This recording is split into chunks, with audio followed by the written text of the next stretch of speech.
आप लोग का बहुत बहुत स्वागत है आप सभी का। और क्या कहना चाहेंगे, बड़ा ही इंटरेस्टिंग पोस्टर है द ताज स्टोरी का। कैलाश सर प्लीज आपसे शुरुआत करना चाहेंगे, क्या कहेंगे आप लोग। हाँ जी। देखिए, अब भारत बदल रहा है और बदलते भारत में कुछ इस तरह के उत्सुक और इस तरह के जिज्ञासु लोग भी आ रहे हैं पृथ्वी पर, जो एंटरटेनमेंट बिजनेस में भी कुछ डिफरेंस पैदा कर रहे हैं। पहले क्या हो रहा था, एक जैसी फिल्में, एक जैसे रोमांस, एक जैसी कहानियाँ। अब लेकिन विचार अलग, उद्गार अलग, और इस तरह की संस्कार अलग, इस तरह के कुछ अलग अलग विषयों पर अब फिल्में बन रही हैं भारतीय सिनेमा जगत से।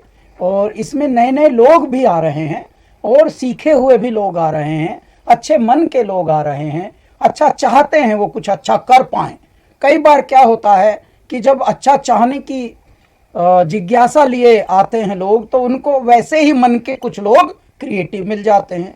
जैसे ये हैं तुषार गोयल, हैं ये डायरेक्टर हैं फिल्म के।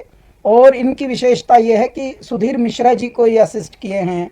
और थोड़ा अपने बारे में हल्का सा बताइए। यशराज फिल्म में यशराज फिल्म में असिस्ट यशराज किया हूँ फिल्म्स विवेक में भी माथुर जी को। असिस्ट किए हैं। 10 साल से इस इंडस्ट्री में काम 10 कर रहे साल हैं। से हैं। अभी विवेक रंजन अग्निहोत्री जी ने अवार्ड दिया है मुझे मेरी फिल्म के लिए, द पॉटर के लिए।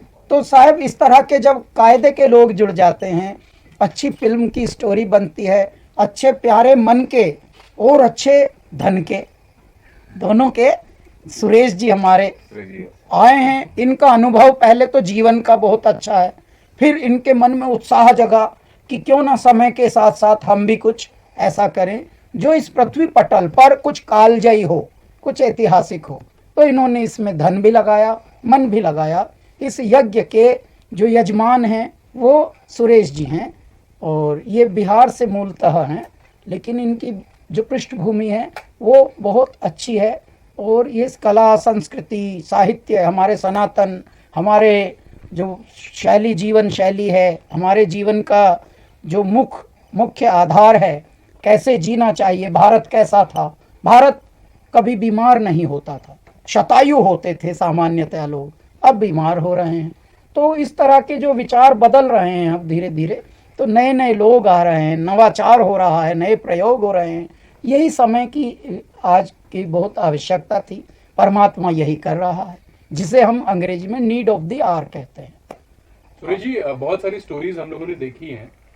ये ताज स्टोरीज में क्या ऐसा छुपा है जो अभी तक मतलब इससे अनजान है लोग। सबसे तो पहले आप लोगों को नमस्कार। आप लोगों का प्यार बहुत मन को अंदर से गदगद कर रहा है, और कैलाश जी इतने सारे अच्छे अच्छे शब्दों से यहाँ पे हमारे बारे में, तुषार जी के बारे में बोले। बहुत बहुत धन्यवाद कैलाश जी को। विकास, आपने जो बोला, देखिए बहुत सारी ऐसी तथ्य हैं जो तथ्य हमने इतिहास में कुछ और ही पढ़ लिया है, बल्कि वो कुछ और ही था। बहुत सारी ऐसी तथ्य है जो तथ्य जानना बहुत ज़रूरी है। उन तथ्यों को समेट कर हमने कोशिश किया है कि हमारे मन के अंदर जो आता है, जब भी हम लाइंस पढ़ते हैं, जब भी इतिहास के अंदर जाते हैं और वहाँ से बाहर निकलते हैं और बाहर देखते हैं, तब लगता है कि कहीं न कहीं कुछ लाइन में सुधारने की ज़रूरत है। और जो हमारे अंदर वेदना है, वो वेदना को हम दबा के रखे हुए हैं, उस वेदनाओं से हम मुक्ति पाने की कोशिश करते हैं। बहुत सारी तथ्य ऐसी है जो तथ्य अभी तक लोगों को पता नहीं है। वो तथ्य सबसे दर्शन होना बहुत ज़रूरी है। यही मेन मकसद है। और वो तथ्य एक बार आने दीजिए, बहुत सारा बात का आंसर आप लोगों को मिलेगा। पद्मश्री कैलाश जी, आपसे भी ये सवाल है कि अभी हम लोग देख रहे थे, जब सुन रहे थे आप रिकॉर्ड करते हुए गाने को बहुत ज्यादा एंजॉय कर रहे थे, तो आज क्योंकि गाना रिकॉर्ड हुआ है तो गाने के बारे में अगर थोड़ा सा बता पाए। देखिए, गाना क्या है साहब, हम लोग गाने के साथ साथ, मनोरंजन के माध्यम के साथ साथ एक अवचेतन को, थोड़ा हमारे आत्म को, थोड़ा उसको एक जागृत करना, उस चैतन्य को जगाना, वो एक होता है। अच्छा, बिन बोले यदि कोई बात कर सकता है तो वो संगीत है। संगीत के माध्यम से बिन किसी तार के हम जुड़ जाते हैं, और बिना किसी एफर्ट के हम जग जाते हैं। संगीत में बड़ी शक्ति होती है जी, और इस प्रकार से यदि हम आनंदित होकर गा रहे हैं तो हमारे जो श्रोता हैं वो उस बात को समझ लेते हैं। जैसे मैं उदाहरण के लिए बताता हूँ, जब ये हम लाइन गा रहे थे इसमें, तो बाद में एक इसके अंदर तांडव जैसा छंद एक गाया हमने, तो मन ही मन हम मुस्कुरा रहे थे। तो एक लाइन हमने मुस्कुरा के गा दी तांडव की। तांडव जैसे छंद हैं, आप हंसेंगे, वो लाइन जैसे हमने मुस्कुरा के गाई तो जितने कंट्रोल रूम में सुरेश जी के साथी बैठे हुए थे, तुषार जी और जो अपने संगीतकार हैं राहुल देवनाथ, उनकी टीम, तो उनके मुखार वृंद पर भी थोड़ी प्रसन्नता आई। तो वो मोमेंट क्या होता है, देखिए, हम हंसे तो दुनिया हंसी, हम खुश हुए तो दुनिया खुश हुई। संगीत ऐसा है जी। और ये हमारा जो गाना है ये बड़ा जोशीला है, बहुत ही इसमें पुकार है, इसमें एक हुंकार है, और हुंकार ही की तो अब ज़रूरत है, क्योंकि बहुत दिनों से हम सब सोए थे। तूने सारा जन्म गंवा के अपना गात खो लिया, और गेहूं चावल का गल्ला तो बेईमानों ने ढो लिया। हमें बेईमानों ने घेरा हुआ था हमारे देश को।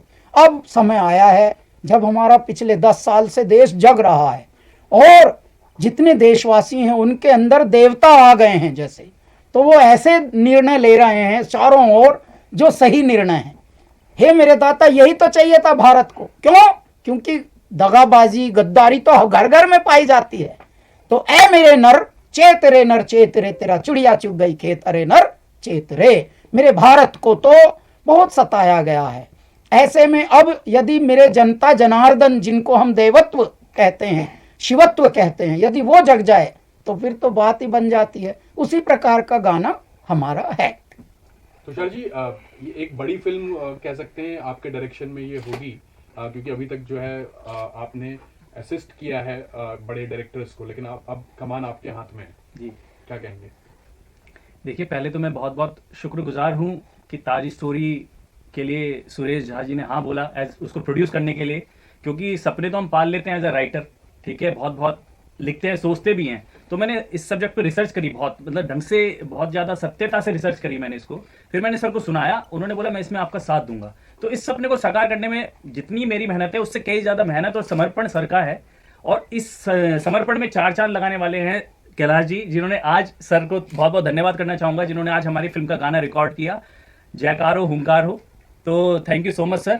और मेरा ये कहना है कि इस फिल्म को, मेरा मकसद नफरत फैलाना नहीं है इस फिल्म के दौरान, मतलब जरिए मैं चाहता हूं कि लोग सही तथ्य को जाने और उनको ज्ञान मिले कि एक्चुअल में क्या था ताज, सच में क्या शाहजहां ने बनाया था। This is my question. उसके पीछे लोग नहीं जानते, विदेशी आते हैं, बहुत सारे हमारे देशवासी वहां जाते हैं, लेकिन बस वो उसकी चकाचौंध देख के आ जाते हैं कि वो प्यार की निशानी है, but actual this is not a fact कि वो प्यार की निशानी है। जब वो फिल्म हमारी देखेंगे आपको पता चल जाएगा क्या क्या मैंने इसमें तथ्य दिए हैं, पूरे 100% रिसर्च के साथ। तुषार जी, मैं पोस्टर देख रहा हूँ, पोस्टर बहुत ही आकर्षित है। भगवत ध्वज देख रहा हूँ, शिवलिंग देख रहा हूँ। जरा इस बारे में बताइए कि कौन से तथ्य की आप बात कर रहे हैं। इस वक्त सबसे बड़ा तथ्य चल रहा है ज्ञानवापी का, और इस पे अभी फैसला भी आने वाला है। इस तथ्य के बारे में बताइए कि क्या है सर। देखिए, ज्ञानवापी तथ्य पे आपने बात करी है, प्रश्न उठाया है, तो उस पर आपको देखिए क्या है कि जो ASI ने रिपोर्ट अपनी उसमें दी है, तो उसमें बहुत सारे वहां पर मंदिर होने का मतलब मिला है, रिपोर्ट मंदिरों के वहां पर प्रमाण मिले हैं, ठीक है। तो ऐसी ताजमहल के अंदर भी उसके हिंदू कलाकृति के प्रमाण हैं, ठीक है, कि किसी मुगल शासक ने ताजमहल अपने हाथों से स्क्रैच से नहीं बनाया है। इसमें अपने हिंदू मजदूरों का, हिंदू संपदा का धरोहर है पूरा, उसमें मतलब जुड़ी हुई है इस चीज से। तो जो सारी चीजें हैं, हिंदू आकृतियां हैं, और ऐसे जो तथ्य हैं जो अभी मैं ज्यादा रिवील नहीं कर सकता, आपको फिल्म के माध्यम से मैं बताना चाहूंगा, इसलिए मैं अपने शब्दों को थोड़ा कंट्रोल वे में बोल रहा हूँ। बट आपको जब पता चलेगा कि ये जो मैंने झंडा और जो ध्वज और जो पोस्टर पे शिवलिंग लगाई है कि एक्चुअल फिल्म में ये है, और ये प्रमाणित हो जाएगा उसमें, ठीक है, क्योंकि ये बनाया किसी हिंदू राजा नहीं था, और उसका नाम मैं अभी रिवील नहीं कर सकता, वो सब फैक्ट्स है उस पे कर ले। तुषार जी, एकता में अनेकता में एकता का देश है हमारा भारत, और जैसे आपने कहा आपने रिसर्च की है, अभी हमें ये भी पता चला कि सुधीर मिश्रा के अंदर आपने काम भी किया है, तो सीनियर डायरेक्टर से भी आपने क्या कुछ कंसल्ट किया, अपनी स्टोरी रिसर्च कुछ पेश की, कुछ इनपुट मिला कुछ? देखिए कुछ सीनियर डायरेक्टर से मैंने किया है, बट मैं उनका नाम नहीं लेना चाहूंगा, और सुधीर मिश्रा जी का बिल्कुल नाम नहीं लेना चाहूंगा, क्योंकि ऑब्वियसली वो सीनियर डायरेक्टर है, सीनियर मोस्ट डायरेक्टर है। बट मैं यही कहना चाहूंगा कि जब कोई फिल्म मेकर फिल्म बनाने निकलता है तो वो अपनी रिसर्च पूरी करता है उस पर, ठीक है। उसमें बहुत सारे लोग क्या होता है, अगेंस्ट भी होते हैं और फेवर में भी होते हैं आपके, ठीक है। तो मैं बहुत सारे डायरेक्टर्स मेरे अगेंस्ट भी थे और बहुत सारे फेवर में भी थे। और जैसे आप इंडस्ट्री में देख रहे हैं आजकल राइट और लेफ्ट का वो चल गया है बहुत ज्यादा। कुछ फिल्म मेकर्स पूरी तरह से लेफ्टिस्ट हो गए हैं, कुछ फिल्म मेकर्स राइटिस्ट हो गए हैं। बट मेरे हिसाब से फिल्म मेकर को सेंट्रलिस्ट रहना चाहिए, ना इधर का ना उधर का। जो फैक्ट बातें हैं वही करनी चाहिए। तो ना मैं अपना आपको राइटिस्ट बोलता हूँ ना लेफ्टिस्ट बोलता हूँ। तो इसलिए मैं उनसे सलाह नहीं लेना चाहता कि जो बहुत ज्यादा लेफ्ट विंग वाले हैं या राइट विंग वाले हैं। अच्छा सर जी, क्वेश्चन है, पोस्टर माइंड ब्लोइंग है, बहुत अच्छा बनाया आपने, और कुछ कॉन्सेप्ट को सोचा भी होगा आपने, जिसपे दिखाया है पहले के राजा महाराज आते थे, कोई जंग जीतते तो झंडा लगा देते थे, वो उनका ही राज हो जाता था। इस तरीके इस पे झंडा लगा है, और जो शिवलिंग है वो उसका आकृति उल्टी आ रही है, इसका क्या मैसेज है? सर देखिए, शिवलिंग जो आकृति उल्टी आ रही है वो रिफ्लेक्शन है। जो ताजमहल आप देख रहे हैं ना, ये ताजमहल पानी में रिफ्लेक्शन ताजमहल का होना चाहिए था। तुषार जी। बहुत सारी चीज ऐसी है, जब पिक्चर आएगी हाँ। तो सब कोई देखेंगे। बिल्कुल, बिल्कुल। और मेरा कहना ये है, मेरा आग्रह है कि देखिए, शिव भक्त कैलाश जी यहाँ बैठे हैं, आपने शिव की चर्चा की, तो इसलिए बहुत सारी ऐसी चीज है, जब इनके गाना आप सुनेंगे तब कुछ कुछ पता चलेगा, और जब आप फिल्म देखेंगे तो बहुत कुछ पता चलेगा। इसलिए कुछ चीज ऐसी रहने दीजिए, जब आप पिक्चर देखेंगे तब आपको दिखेगा। तो देखिए, सबके मन को शुद्धिकरण करने वाले आ चुके हैं, सबके मन के शुद्धिकरण करने वाले आ चुके हैं। इसलिए शुद्ध मन से शुद्ध चीज देखिएगा, आपके सामने शुद्ध चीज आएगा। We are not against offense। Kailash ji, वो जो गाना था थोड़ा नहीं, सब गाना अभी गाना नहीं हुआ। सोहेल भैया, आप तो समझदार हैं, पता लगा कहीं We can't reveal। कहीं और है, घूम रहा है इनका विचारों का मुखड़ा। सर ये सर बताएंगे, सर रिलीजिंग की प्लानिंग कहाँ होगी, कुछ अगर इस बारे में अगर बता सकें। ऑल ओवर इंडिया रिलीज की प्लानिंग रहेगी, और कब तक? थोड़ा इसके लिए इंतजार करेंगे आप, क्योंकि हम बहुत सारी चीज ऐसी है जिसको वो चीज लाना चाहते हैं जो हमने देखा है, और उसके क्या परिष्कृत चीज आएगी वो उसमें थोड़ा हमें समय लगेगा। और जब बड़ी पिक्चर बनती है तो मुझे तो लगता है कि आप लोग फिल्म वाले हैं तो जानते ही हैं कि साल 2 साल लग ही जाता है, बट उतना समय नहीं लगेगा। हमारा रिसर्च चालू है, कुछ पॉइंट ऐसे भी हैं जिस पे और रिसर्च करने और हम कर रहे हैं। Thank you sir. Thank you so much, thank you so much.